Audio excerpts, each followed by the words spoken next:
Alright mga kapikers, welcome back sa ating episode 5 ng ating pre-beloved McDonald's Toys Collection. Ngayong umaga, ipakikilala ko sa inyo ang ating mga Dwarf, Elf at Minions Toys Smurf Collection Vintage Pre-beloved McDonald's Toys.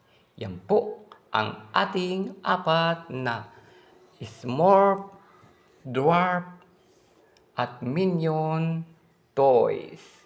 Pakilakalala ko sa inyo mga kapikers ang ating unang McDonald's Pre-beloved Toys na si Minions.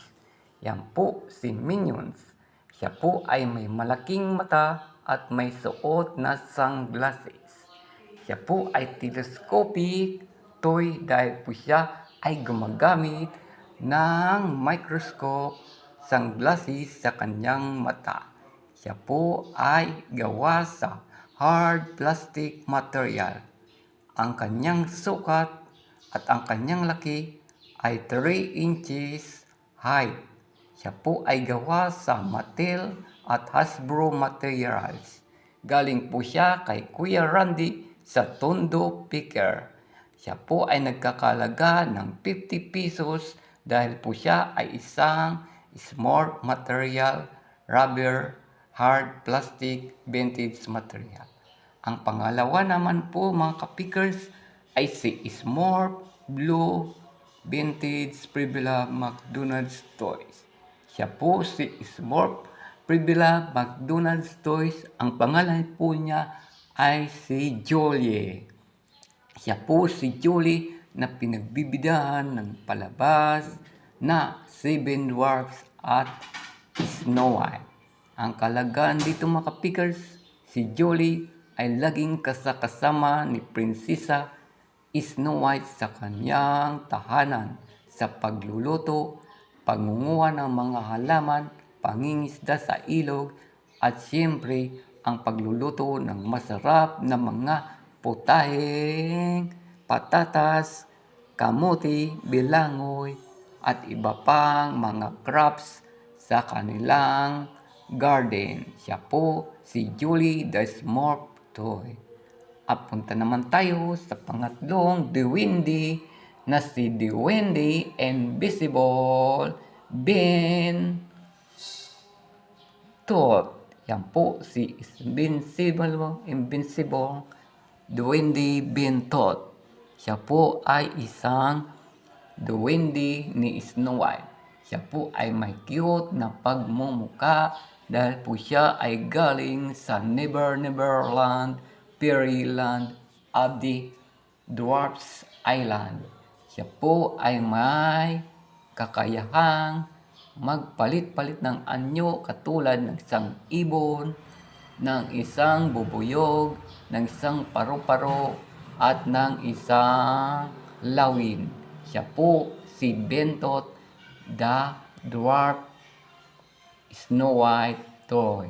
At siyempre hindi mapahuli ang ating Smurf na malaki na si Princess Jasmine. Yan po si Princess Jasmine Smurf Toy. Ang Smurf na malaki na katulad ng isang Fairyland Grandmother. Siya po ay isang duwende sa mundo ng mga Fairyland. Siya po ay isang kapatid ni Prinsesa Snow White. Yan po ang ating mga dwarfs, mga elves, at mga minions. Toy mga kapikers. Sila po ay bantay, guardian of the garden of Snow White.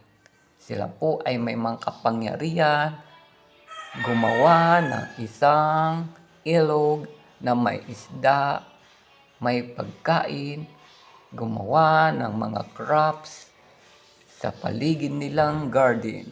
Sila po ay mga duwending kabataan ni Prinsesa Snow White.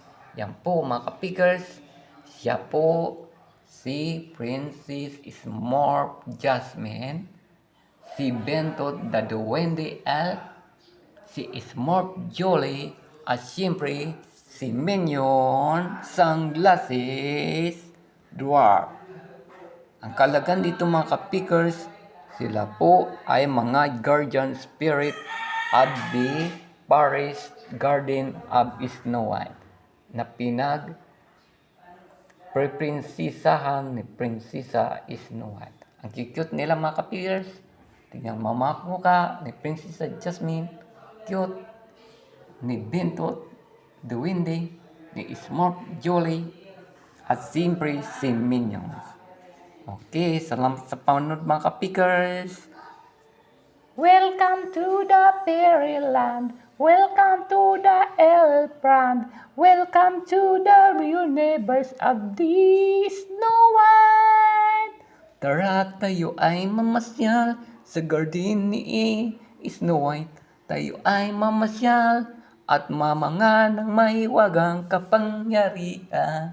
Okay, salamat sa mga kapikers sa panonood ng aking Smurf Minions at Dwarfs Toys. Paalam!